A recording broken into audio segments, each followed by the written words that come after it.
Hi, I'm James, and this video is all about the shock absorbers on my van. So I take off the old knackered original ones and replace them with some Bilstein B4s. It's pretty straightforward, just taking them off, unbolting stuff and then sticking them back on again. So there you go, I've made a whole video just about that. So we've got the front and the back. I've gone for the Bilstein ones. There's different types you can get. These are Bilstein B4s. So what we need to do, this is the front. There's a bolt that goes through at the bottom of the control arm, and then there's a nut on the end, and then at the top there is another little, just a small tiny nut. You'll see that there's a cap. There should be a cap. I've not got one on mine. Then a nut, then a washer, and then the bush that goes into the top of the sleeve. This is the sleeve for the shock absorber, and then you've got the shock absorber that goes through there. So I've got new bushes. These are PowerFlex ones, so nice and squishy. You'll see the ones that are on the van at the moment are all worn and all cracked, so definitely time to replace those. I didn't have the caps that go on the end, so the bolt at the top of the shock absorber is all rusted. So I might have difficulty getting that off, so we'll have a look when we go for it. I've also got new nuts and bolts for the bottom of the front shock absorbers. I need to get some for the rear ones. When we look at the rear, we've got similar thing. This is what it looks like on the back, so it goes into the trailing arm here. There's a bolt that goes through with a nut on the end, and at the top of the shock absorber there's a sleeve that goes through. You'll see that I've got it's built into the shock absorber, so you don't have to buy those separately. And then there's another nut and bolt that goes at the top of there. So pretty straightforward. Getting the front one off is going to be the most difficult, I think, and then the rear pretty straightforward, because it's just you can just do that when it's on the van, and there's loads of access for that. The rear shock is attached in two places, so one at the top, which is a 19mm bolt, goes through, and then the nut is on, it's actually part of the mount, so you don't have to take the nut off separately, so we just need to get that one out. And then at the bottom over here,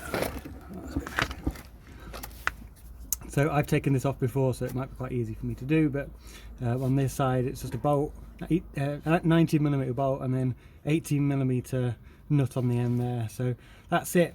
I'm keeping the wheels on to see if it can be done, and I think it can. There's no need to jack it up, so because that will just stay in position.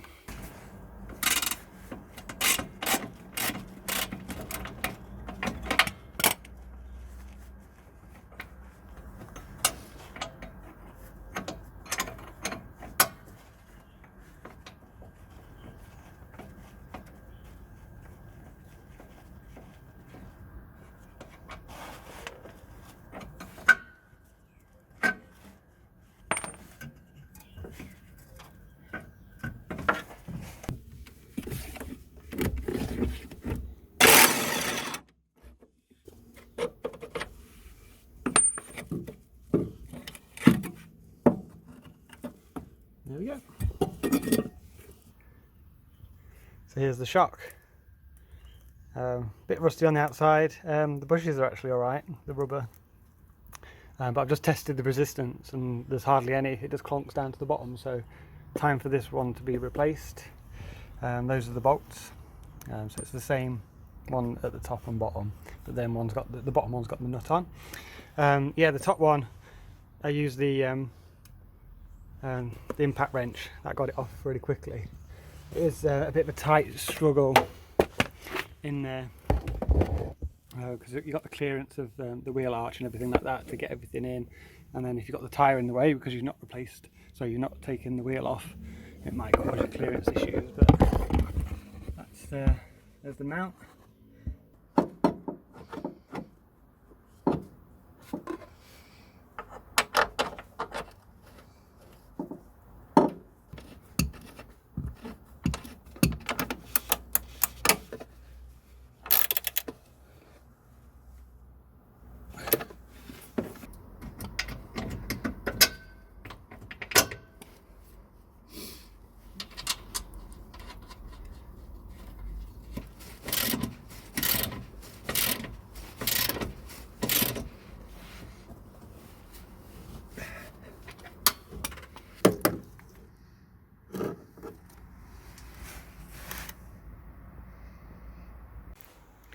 So here's the front shock absorber behind the spring. You'll notice that I've got the steering knuckle off at the moment because I'm replacing the ball joint, so that's part of another video. But you'll still be able to access all of this even with all that in place, so don't worry about that. You can replace these with everything in situ. So at the bottom of the shock absorber there's a 22 millimeter bolt. From here goes through the lower control arm, and then it goes on the other side there, so you can see the nut on that side. So that holds the bottom of it in place, and then as we move up you can see the very top of the shock absorber pokes out the top. The bush you can see there is knackered, so I'm going to replace that at the same time. And there's a 17 millimeter bolt on the nut on the top of there, and it's the very top is squared off, which allows you to slide on a 6mm spanner. So as you're undoing it, the shaft can actually spin. So we need to use the 6mm spanner just to keep it in place.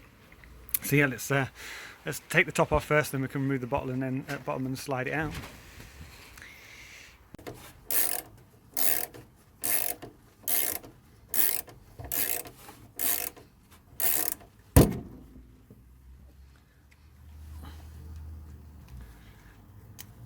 There we go, so that just popped off.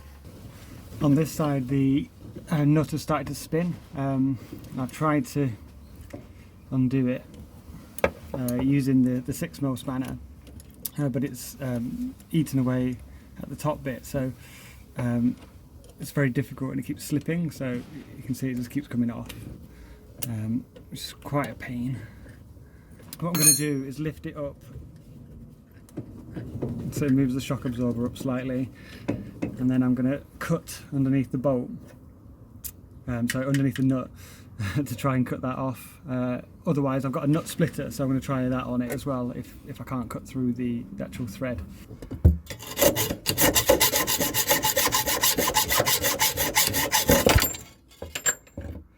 Whew. So at the top of the shock absorber it's got the washer and then the bush as well. Ooh, there we go. And then that's the metal sleeve as well. So the shock absorber comes through there. So when I undid the 17mm top nut, the shock absorber dropped down slightly. So the lower control arm is holding the weight of the spring, because it's connected at the back there. And then you've got the, what is it called, radius rod, which is holding it in place there. So it's not dropping anymore, so the spring is actually stuck in place. So I was worried that was going to ping out, but it doesn't. But you might want to, if you do have the wheel off, you might want to support that as well, just in case. So next is the 22mm nut and bolt that goes through there. So now we're going to take that off.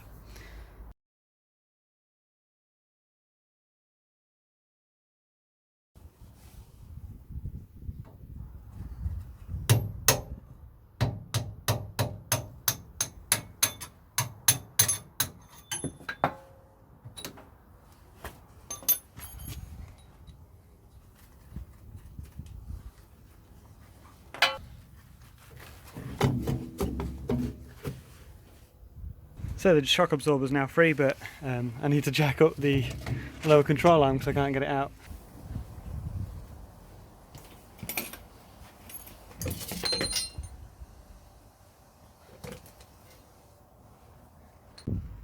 On the rear of the control arm there's a sleeve that goes in, so make sure you don't lose that when it pops out. So here we go, we've got the shock absorber off the van. That was the top 17mm nut, then we had the washer, and then the actual bush itself. That's the inside of the spring. The mount looks fine up there, there's no rust or anything, so that's good. Here's everything we've taken off the van. So both sides, this is the driver's side and that was the near side. This is the bolt that goes through, and then we've got the collar as well. So make sure you keep those if you're replacing the bolt, which I'm going to do because the nuts are pretty knackered, they are. So yeah, this is the shock absorber. I don't know what make this is, but I think they've been replaced in the past. They do look like a cheaper version that I imagine was originally on the van. So it goes up, then you've got the sleeve that will go through. So this is the metal sleeves, sometimes these are rusted. That one's okay, but the other one's rusted, so I'm going to replace those. So these are the bump stops. So that's when the shock absorber reaches the end of its travel and then it hits into these. So usually they're pretty knackered and old. You can't get them in this form anymore as rubber ones. You can only get Powerflex ones, which are about £65 I think for both of them, which is quite expensive for a bit of rubber. So I'm going to try and reuse these hopefully instead of having to spend that money. And this is the dust sleeve that just sits over there, stops any crap getting in this part. As we go up, we've got the bushes, so that's them. They look okay like this, but when they were squished they were really cracked. And then there's the washer, and then we go up to the nut at the top. On this one is where I had to cut it off, so I used a hacksaw, and you'll see there it's just completely fused in. I couldn't get the 6mm spanner to sit on there anymore because it just kept slipping, so that you might have that, but it seemed to work quite well cutting that off. And then you'll see that's the rusted sleeve that's at the top of that one, so I'm going to replace that with the stainless steel ones I've got. Here are the bump stops and dust guards. So the dust guards are the bottom part, so that's plastic, so that half, and then the bump stop is these ribbed bits, so this is all rubber. There's metal inside here and then more rubber, so that goes up, and then there's a sleeve at the top, and that just lets the shock absorber slip through. On my near side one, it's all rusted, so I'm going to replace both of them because I've got these stainless steel versions from Brickwerks, so they're going to push in there as replacement, so that should never ever happen again. I did buy another bump stop from eBay. This is just a used one. It's the same part number, but it's slightly different to the ones that are on my van. So I just thought I'd show you that, and whether anybody who's watching can shed any light on it. So you see the edge is like a sharper edge. It's more rounded on the ones on my van, and then at the top it tapers up like that, and then on mine are flat. So I don't know if it's just because mine have been squished over time, but both the same part number but slightly different design. So I don't know if this was from a different model or a different year, but it's just interesting to see that. I'm not going to use this one because I'll show you. See, it's already split. You can see the metal reinforcement in there. But yeah, I just got it as a backup just in case these ones were absolutely knackered. But I'm going to reuse the rubber, going to change those over, and then we can refit everything. Oh, that was easy. You can see inside the rubber there. So that's just a comparison with the new stainless steel versions. Look exactly the same, which is good. Yeah, just to show you this while it's here, you can see that's the design of it, and that clips in to the plastic dust shield. That's what it's like inside.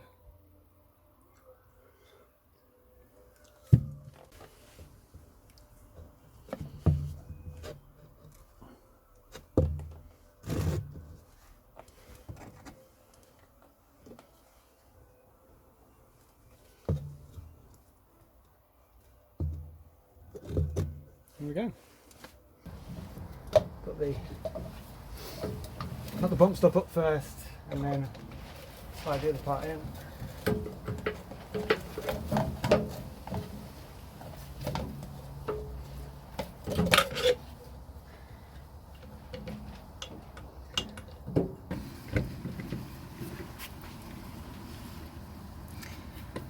The bush goes on,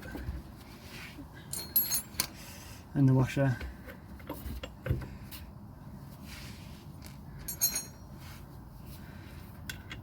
And the 17mm nut. So the 6mm spanner can hold the shock absorber in place, and then I can tighten up that to 30 Newton meters.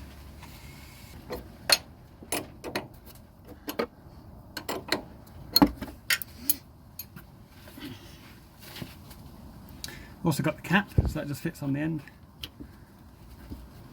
There we go. That's the top sorted. There's a collar on this side that needs to go through, so I'm just going to put that through the bolt. So I've got new ones.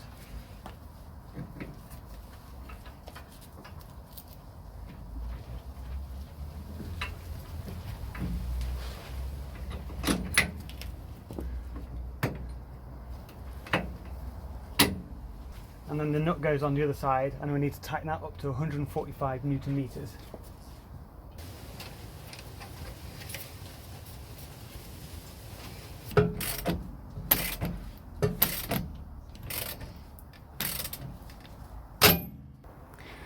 Brand new front shock. So you can see the top where the bushes start to squish down now, which it should do because it's got pressure on it. Goes all the way down and then just attached there. So the bolt goes through, attached to the side. Job done. So that's the shock absorbers done. It feels amazing.